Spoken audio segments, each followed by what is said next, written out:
So hi guys, naara di ako diri sa among balay and yeah, I was planning to have a trip in Europe. So nag-check ko sa part sa Europe na wala pa nako na adto ano. So Europe has 48 countries, ayan. 48 countries po. Ito na yung napuntahan ko dito sa Europe, no. 48 countries and kuan, ika 49 itong ano, Svalbard. Pero itong Svalbard and ano, sakop, isa to sa sakop sa ano, dito sa Norway. So Germany, napuntahan ko na. UK, hindi pa. France and Italy, napuntahan ko na. Poland and Greece, napuntahan ko na yan. Netherlands, Sweden, Denmark, Belgium, napuntahan ko na. Austria, I've been there also.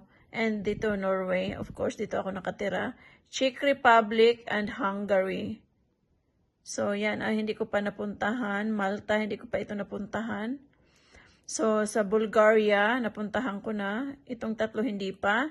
Latvia, Slovakia, Serbia, Montenegro, hindi pa. Belarus, Andorra, Bosnia and Kosovo, wala pa yan. Vatican City, hindi pa. San Marino, hindi pa. Macedonia, hindi pa. Ano to, Faroe Island, hindi pa. Gibraltar, hindi pa. Ayman, sa batawagan na. Jersey, saan ni Holland? Hindi pa. So, this is 48 countries, mga antino. So, I've been in how many countries? Norway, Sweden, Denmark, Poland, Germany, Vienna, Austria, Czech Republic, Belgium, I've been there, Paris, Budapest, Hungary, sa Spain, Barcelona, Gran Canaria and Malaga, Italy, Milan, Pisa, Venice, sa Greece and sa Netherlands, sa Amsterdam, napuntahan ko na. So, yan yung mga napuntahan ko dito sa Europe. 1, 2, 3, 4, 5, 6, 7, 8, 9, 10, 11, 12, 13, 14 countries. Pero marami siyang mga places, no? So, I've been in more 20 places kung mga cities lang. Hindi lang country ang ating basihan. So, ang country is 14 countries na ako dito sa Europe. So, ayan. And ito naman sa Asia, I've been in, of course, Philippines, Singapore also. Philippines, Japan, Malaysia. Napuntahan ko na yan. And then dito sa United Arab Emirates, of course sa Dubai, sa Abu Dhabi. Napunta na din ako ng Oman. And sa Iran, kasi nung nag-work ako sa Dubai, pag mag-change ng visa, mag-exit ako dito sa Iran. Nag-exit ako dyan. Pero hindi ako nakapag-tour kasi bawal kami mag-tour kasi nakatakip kami eh. Kasi masyado silang strict doon. So, yan. And then, nagplano ako na pumunta ng, dito sa Europe. Pupunta ng, dito na lang sa ano. Pupunta dito sa Slovakia or Serbia. And, saan pa ba? Croatia. Saan ang Croatia dito?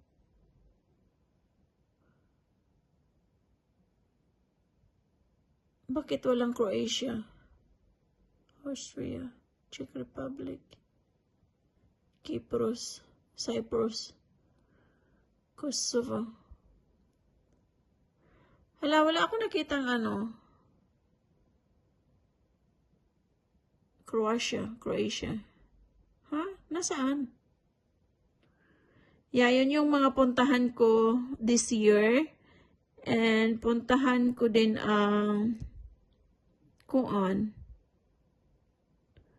Slovenia. Yan, Slovenia. Puntahan ko din yan. Slovenia ba yan? Bulgaria naman ito pinindot ko. Saan ang Slovenia? Yes, papuntahan ko ang Slovenia this year. Ayan, Slovakia naman ito.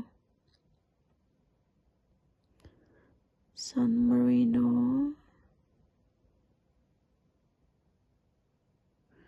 Wait lang guys ha.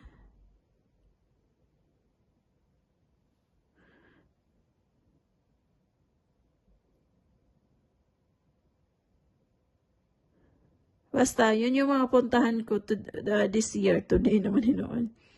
Yeah. Serbia kaya, no? Maganda kaya sa Serbia. Croatia and Malta kaya. Basta guys, marami pa tayong pupuntahan. Ano ba to? Europe continent naman ito. Yeah. So, yan lang guys. Salamat sa panonood. This is Rhea, your Rampadora. Charot. Your Bisaya Rampadora. So, mag-travel tayo na mag-travel mga auntie, no? So, dito lang ako sa bahay. Nakaupo sa sofa. And, nagpaplano ng Europe trip and Asia trip. Kasi may Asia trip din ako this year. Abang-abangan nyo lang mga auntie uncle. Marami tayong puntahan. Malta, hindi pa ako nakapunta, no? Kypros, ayan. Saka dito ang Croatia. Kosovo. Yan. Europe country. Sinearch ko lang. Nilista ko yung hindi ko pa napuntahan ko na. And pupuntahan natin yung hindi pa natin napuntahan mga auntie. So, abang-abangan nyo ang aking travel vlog. So, 2026, mag-start ako ng travel vlog. Charot. Gagala tayo at i-vlog ko mga auntie. So, yun lang. Salamat sa panonood.